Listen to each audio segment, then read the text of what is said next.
Today we turn in our scriptures to the Gospel of Matthew, chapter 13. Oh, you all have to listen to me today. This is fun, right? 1 through 9 and 18 through 23. That same day, Jesus went out of the house and sat by the lake. Such large crowds gathered around him that he got into a boat and sat in it while all the people stood on the shore. Then he told them many things in parables, saying, A farmer went out to sow his seeds, and as he was scattering the seeds, some fell along the path, and the birds came and ate it up. Some fell on rocky places where it did not have much soil. It sprang up quickly because the soil was shallow. But when the sun came up, the plants were scorched and they withered because they had no root. Other seeds fell among thorns, which grew up and choked the plants. Still other seed fell on good soil, where it produced a crop, 100, 60, or 30 times what was sown. He who has ears, let him hear. And then listen. Listen then to what the parable of the sower means. When anyone hears the message about the kingdom and does not understand it, the evil one comes and snatches away what was sown in his heart. This is the seed sown along the path. The one who received the seed that fell on rocky places is the one who hears the word and at once receives it with joy. But since he has no root, she lasts only a short time. When trouble or persecution comes because of the word, he quickly falls away. The one who received the seed that fell among the thorns is the one who hears the word, but the worries of this life and the deceitfulness of wealth choke it, making it unfruitful. But the one who received the seed that fell on good soil is the woman who hears the word and understands it. He produces a crop yielding 100, 60, or 30 times what was sown. This is the reading of the word. Thanks be to God.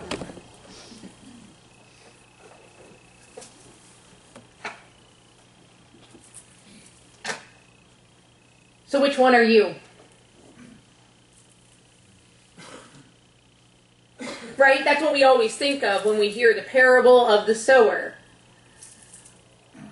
Which soil are you?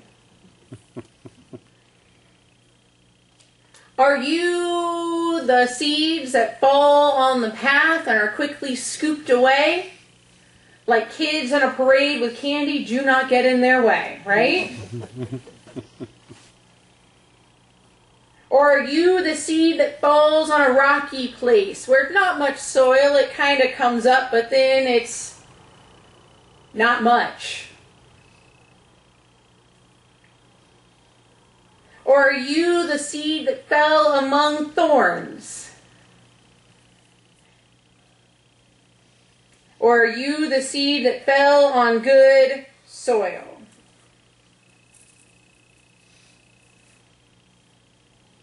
That tends to be where our mind goes when we are reading these things. Yet we don't often think about ourselves as the sower. You see, we picture that image in the image of Christ, right? We read the words of God, and those are the seeds that are sown within us, and we are going to be the fruitful soil. But you see, there's a lot of scripture, a lot of words and commands and things that say, go therefore and. Go therefore and do what exactly?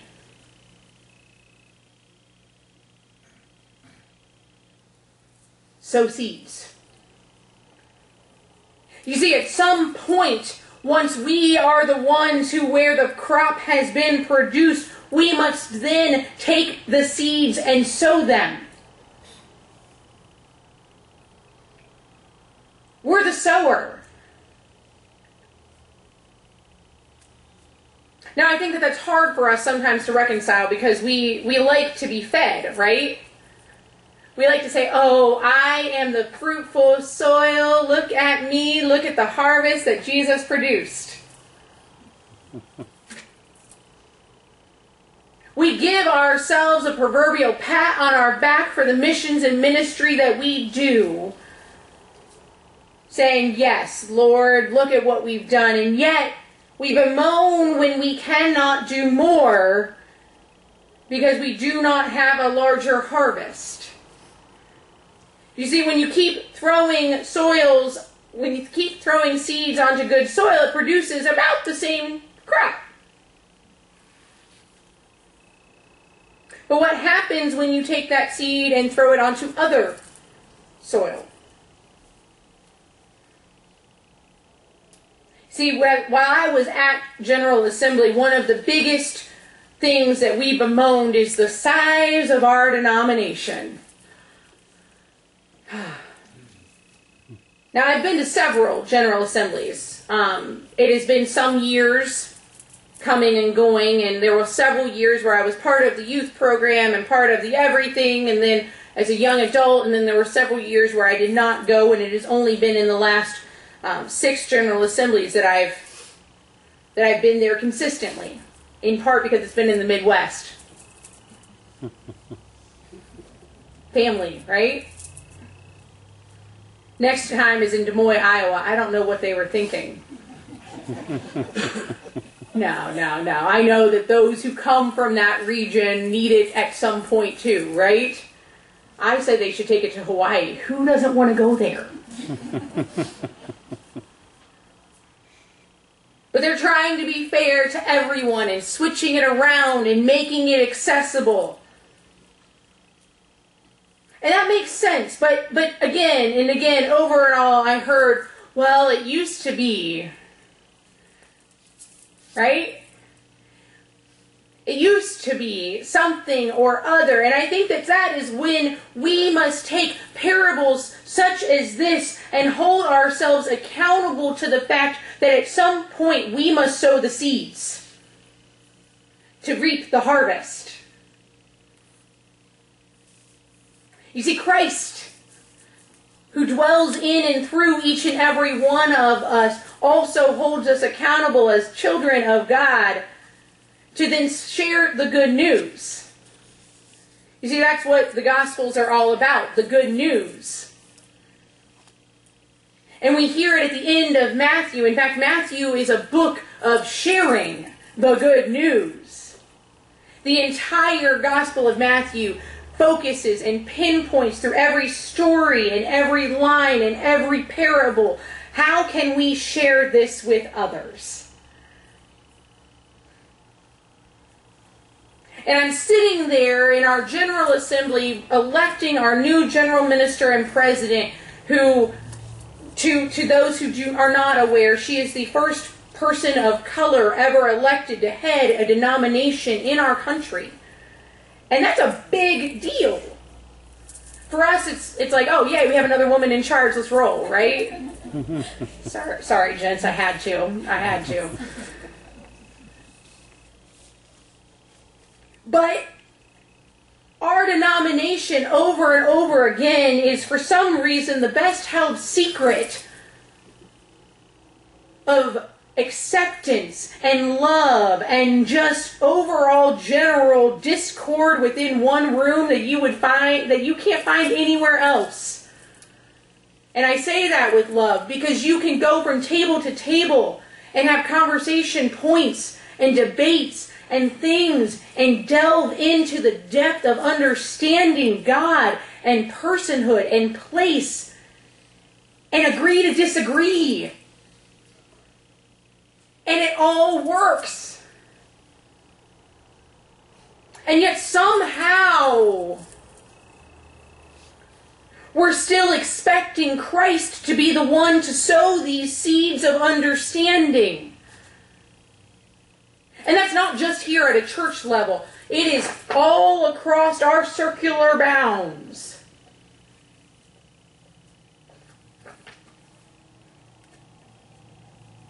So we hear this parable. And this is not an unfamiliar one. It is probably one of the most preached on parables that you get. Possibly because it's one of the few that Christ actually explains the meaning of.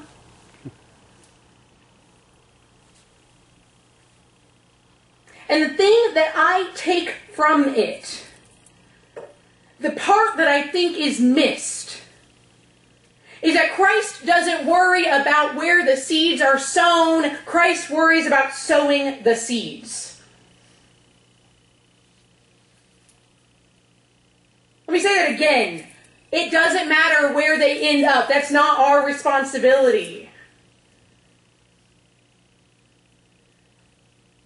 Too often we get caught up in the it has to be perfect before we can step out in faith to do anything. And we forget to step out in faith. Because, like any good farmer, you want to prepare the field before you plant the seed so you can get the optimum harvest. But that's not the parable here. This is just spread the seeds and see how it grows.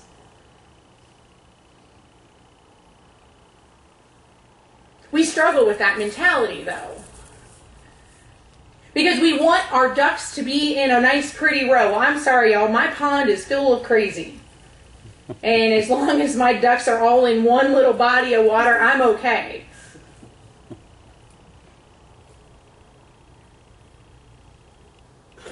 Too often we get caught up in making it perfect before we begin, right? I am a type A planner. I admit that. I like to know, every single step of every single thing. And if plan A does not work, I have, those little lovely flow charts that are like, if this one doesn't go, you go yes and no and A and B and C. That is my life in an image. But that's not faith in an image. Hebrews 11 tells us what? You all should know this. Hebrews 11:1. What does that verse say? Faith is being assured of what is hoped for and unseen. That's a paraphrase for y'all. But it's not knowing what's around the next bend. How many of you all remember those lovely college, I hope you took some of these lovely fun road trips, where you literally tossed out a map and said left or right, here I go? And if you've not been on a road trip like that, you need to go on one, as long as you have a full tank of gas.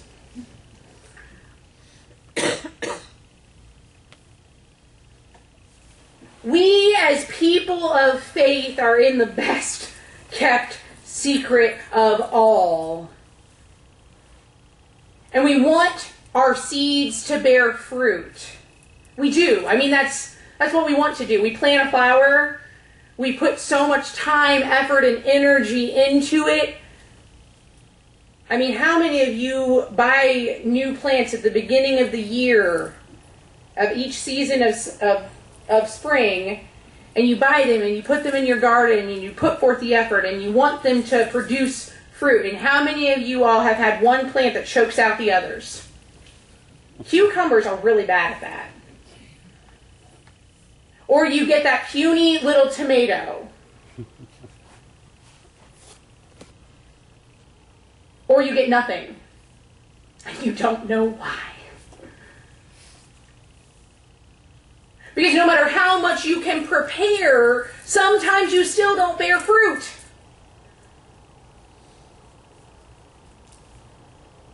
So what does that tell us?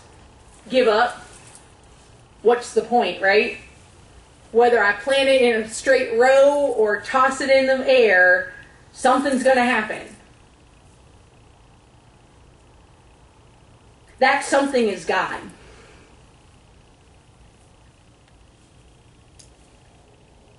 You see, that's the part that's not explicitly laid out in this scripture. It's a parable. We can toss seeds any which way. We can fertilize. We can water. We can do everything right or everything wrong. And at the end of the day, we need to rest in the assurance and the faith that it is God who is the sower and God who is the reaper. and God who brings the harvest, not us. Now that's hard, because how many of us don't like our handy little medals of attendance for every single Sunday checked off? Thank you. Except for the last couple, sorry. We want some sense of accolade, and it is hard for our human understanding to say, no, it is all on God. And yet, that's what it tells us. That's what it says over and over and over again. To put our faith and our trust in God, and it'll make sense at the end. Or at least I hope I won't care by that point. Because the only care and concern I should have as I am sowing seeds is that in some way, shape, or form, that seed might eventually bear fruit. Because the other part that this parable doesn't say is, hey, guess what? What if someone happened along on the path and they saw those seeds and they scooped them up and they held on to them until that soil was fruitful? Or if it was the bird that took it, it was the bird that needed the nourishment in order to sustain them for another day. Or if that seed was planted in the rock, it was the seed that broke the rock down. We can go right outside and see seeds that break rock down. Because who does not love grass that grows up the minute you put pavement down, all in those lovely little cracks? Or the seed that falls among the thorns.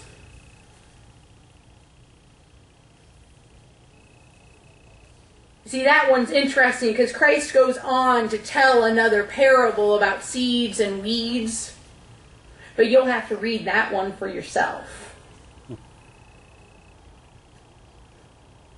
And then the seed that fell on good soil. Perhaps it's only a 10, 25, 25, 25 ratio.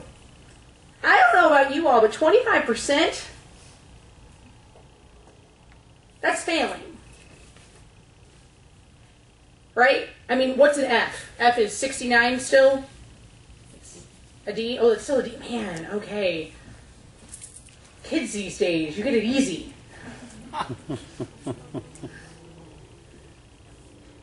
No matter what. 25% might not seem like a lot, right? But it is so much more than you began with.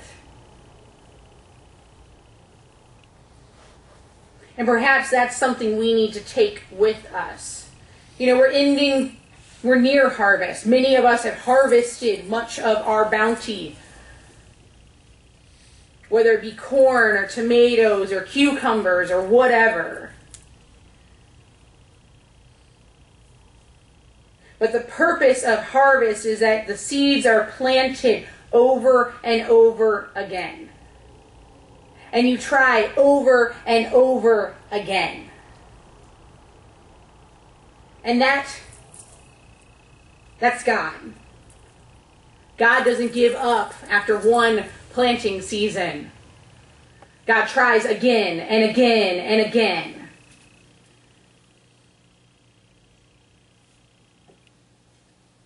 So it's not what ground you are.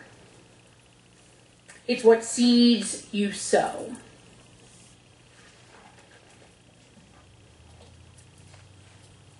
Amen.